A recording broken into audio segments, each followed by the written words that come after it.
Hospitality is a rewarding industry and covers many different kinds of workplaces. If you are doing structured workplace learning or work experience in a hotel, cafe, restaurant or commercial kitchen, you are working in hospitality.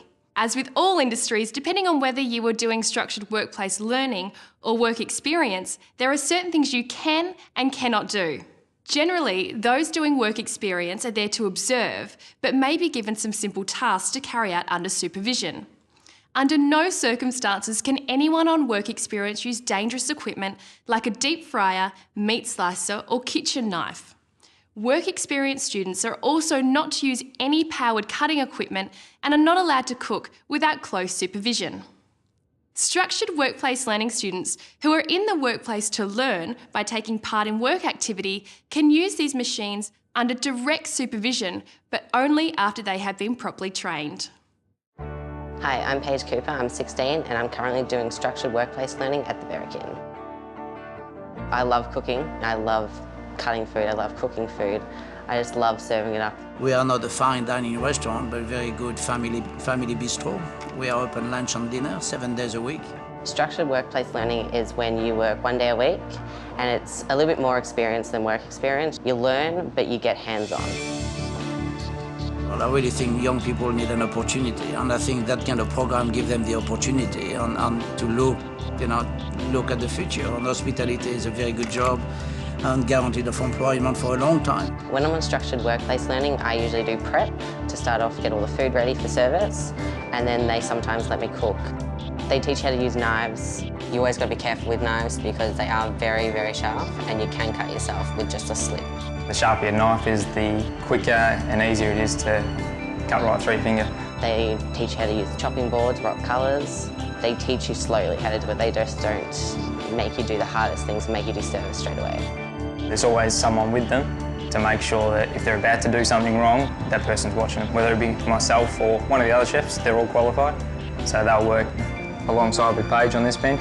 If she's about to pick up a knife the wrong way or use the wrong board, they'll pick up on it straight away. Just so that it's not telling her off, it's advising her for the long run. In a kitchen, personal hygiene is everything, but you've always got to be clean in a kitchen.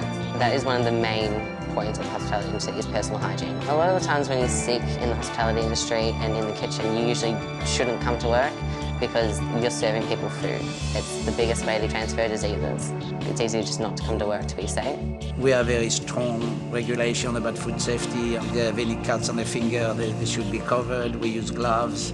We ensure that everything's sanitized, everything is cleaned properly, and that's training, and that's part of training people to delivering a service to the public.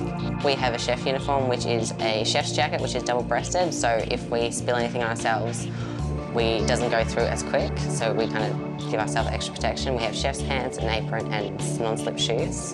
The potential hazard of doing a lot of the entrees is you have to use an oven. You've got to make sure you don't burn yourself. A lot of the ovens we have here are like really hot, so when you open the doors you just step back, let all the steam or the heat come out and never leave it open because someone can run into it. I keep myself safe from burns with using tongs when I'm trying to get items out of an oven or use oven mitts. If I got a burn, I would usually tell my co-worker that I'd burnt myself and run it under some cold water. A lot of the other safety hazard is slipping and falling, as in this kitchen we don't have flat floors, we have grip mats. Never run in the kitchen, just walk around. It gets pretty busy here some nights and we serve nearly 150 is one round and sometimes we do 2 seatings. So it's easier just to stay calm and don't rush it. It's easier to be safe than sorry. Whenever there's a spill on the ground or you spill something, tell the other co-workers that there is a spill just so they know and just clean it up straight away and then you got rid of the hazard. With all the walkways and doorways, you keep them clear because if you have boxes or food or anything in the way, there's more than likely you're going to trip over or it's going to become a hazard in some way. I do a little bit of heavy lifting when I get certain items out of the cool room and then have to clean them, but if there's anything too heavy, I always get someone else to help me. If there's a hot pot of water that's on the stove and it's at the end of the session, end of cooking, you just ask someone else if it's too heavy or it's too hot, just ask someone else to give you a hand and most people are more than happy to help. Because we have a lot of hot objects and there's the oven and then there's the stoves and everything just gets so hot in here. We have exhaust fans that help us take a lot of the air out, but I always have a drink, like a bottle of water or something just to keep me hydrated. A lot of the chemicals we use are very dangerous, so we have an MSDS. It's kept with the chemicals when the chemicals come in, so if anyone needs to know what the rinse aid for the dishwasher's got in it, it'll have it written on there, safety procedures if you get it on you. With a lot of chemicals, you leave them in the container they came in. You never put them in another bottle that's empty. You never refill something if it's not labelled.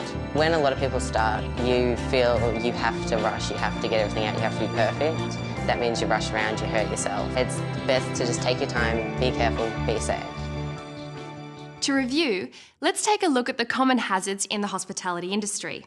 They are cuts, burns, slips, trips and falls, manual handling, heat, kitchen equipment, and hazardous chemicals. If you would like more information about safety in the hospitality industry, talk to your teacher or employer.